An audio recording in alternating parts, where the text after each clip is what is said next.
Қалайсыздар? Үйлеріңізді қызыл кірпішпен қалайтын болсаңыздар, қанша кірпіш кететінін қазір айтатын болам. Есептеп біліп алыңыздар. Сыртқы қабырғаларыңыз мынандай 1,5 кірпішпен қаланатын болса, 1 метрге 12 кірпіш кетеді. 12 кірпіш кетеді. Біздің үйлердің размері 14-те 12, барлық үйдің сыртқы размерін қосып шығамыз.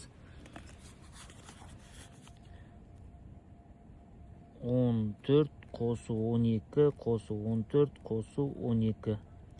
Бізде үйдің сыртқы қабырғасы 52 метр. Осыны көбейтеміз. 1 метрге кеткен 12 кірпішті тең. Сонда бізде үйдің сыртқы қабырғасына бір қатарға 624 кірпіш кетеді. Осыны үйдің биіктігіне кететін кірпішке көбейтеміз. Кірпіштің биіктігі 7 см, раствормен 8 см.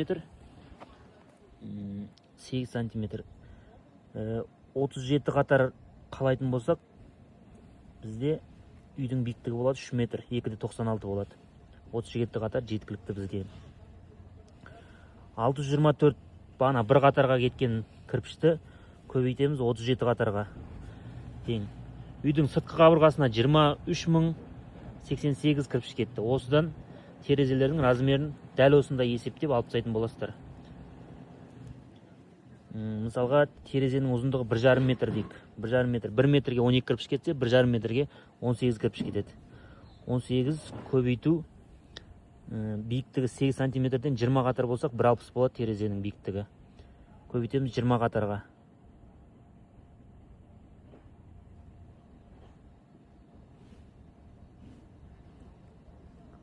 Он 8 көбейту 20 қатарға.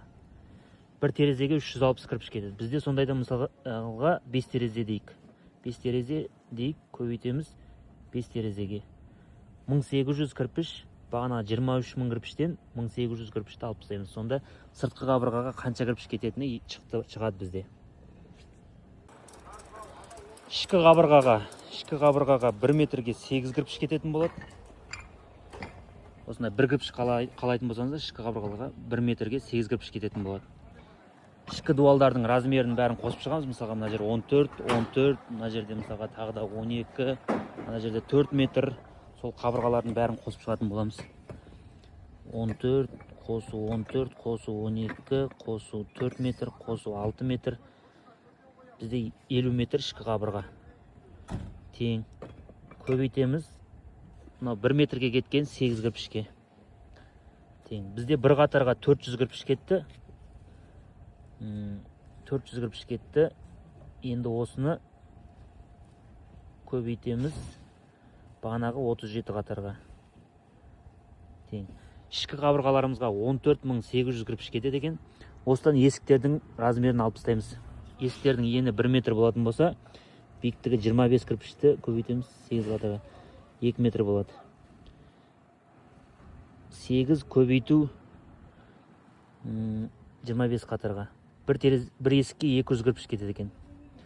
Сөйтіп бізде мысалға 5 есік болатын болса, көбейту 5-ке.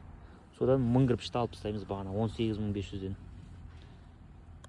Сонда бізге 17500, бір ішкі қабырғаларға 17500 кірпіш кетеді. 17500-ге бағана сыртқы қабырғада шыққан 23000 кірпішті қосамыз. Сонда бізде жалпы қанша кірпіш кететіні шығатын болады.